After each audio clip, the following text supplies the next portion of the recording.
Hai, ketemu lagi sama Mem Dewi, belajar biologi yuk.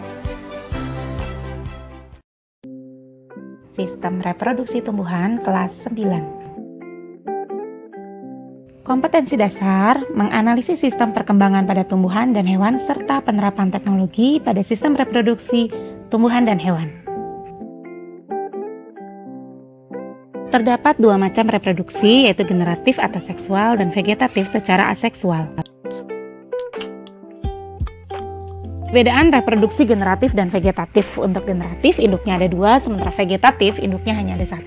Untuk generatif terjadi secara seksual, sementara vegetatif aseksual, yang artinya tidak ada fertilisasi. Untuk generatif, ada peleburan antara sel jantan dan betina, sementara vegetatif berasal dari salah satu tubuh induknya. Generatif, sifat anaknya merupakan perpaduan dari sifat kedua induk, sementara vegetatif sama persis dengan induknya.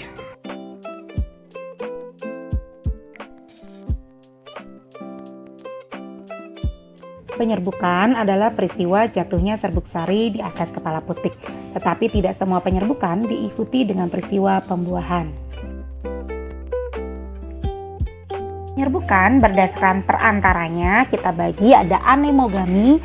Anemo artinya angin, jadi penyerbukan yang dibantu oleh angin. Yang kedua, zoidiogami. Zoi berasal dari kata zoo yang artinya hewan. Yang ketiga, hidrogami. Hidro ini artinya air, jadi penyerbukan yang dibantu oleh air. Dan yang keempat, antropogami. Antro artinya manusia, jadi dibantu oleh manusia.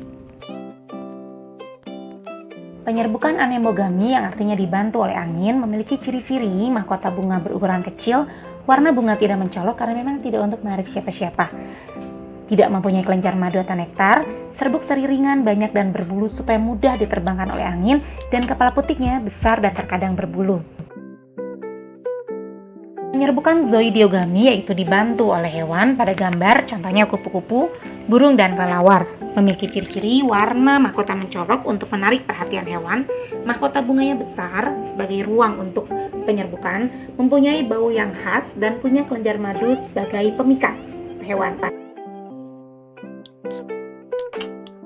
Penyerbukan hidrogami dibantu oleh air. Ini pada contohnya adalah tanaman hidrilla yang memang hidup di air.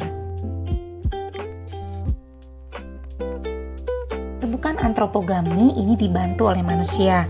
Bunga yang dibantu oleh manusia penyerbukannya punya ciri-ciri serbuk sari dan kepala putik tidak terdapat dalam satu bunga. Kepala putiknya dalam keadaan tertutup sehingga tidak memungkinkan terjadinya masuk kepala putik jika tidak dibuka terlebih dahulu, dan serbuk sari sulit untuk rontok.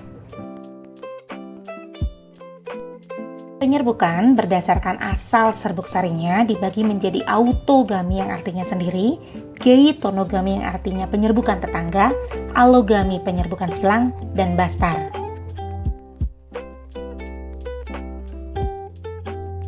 Lihat dari gambar ya. Pada gambar yang pertama, autogami terlihat gambarnya hanya ada satu bunga. Artinya dalam satu bunga terdapat jantan dan betina. Gambar yang kedua, geitonogami, terlihat ada dua bunga, tapi masih dalam satu tanaman. Artinya ada bunga jantan dan bunga betina. Gambar yang ketiga, allogami. Ini terdapat dua gambar. Ini dua tanaman, tapi masih satu spesies. Jadi ada pohon jantan dan pohon betina. Untuk gambar keempat, penyerbukan bastar, terlihat bunga tersebut beda warna. Maka penyerbukan bastar berasal dari dua tanaman yang berbeda spesies tapi masih satu kelompok. Sistem reproduksi tumbuhan vegetatif. Untuk vegetatif alami, contohnya ada rizom atau akar tinggal, spora, umbi lapis, umbi batang, umbi akar, geragi, tunas adventif, dan membelah diri. Vegetatif buatan, contohnya cangkok, setek, menempel, umbi batang, mengenten, dan merunduk.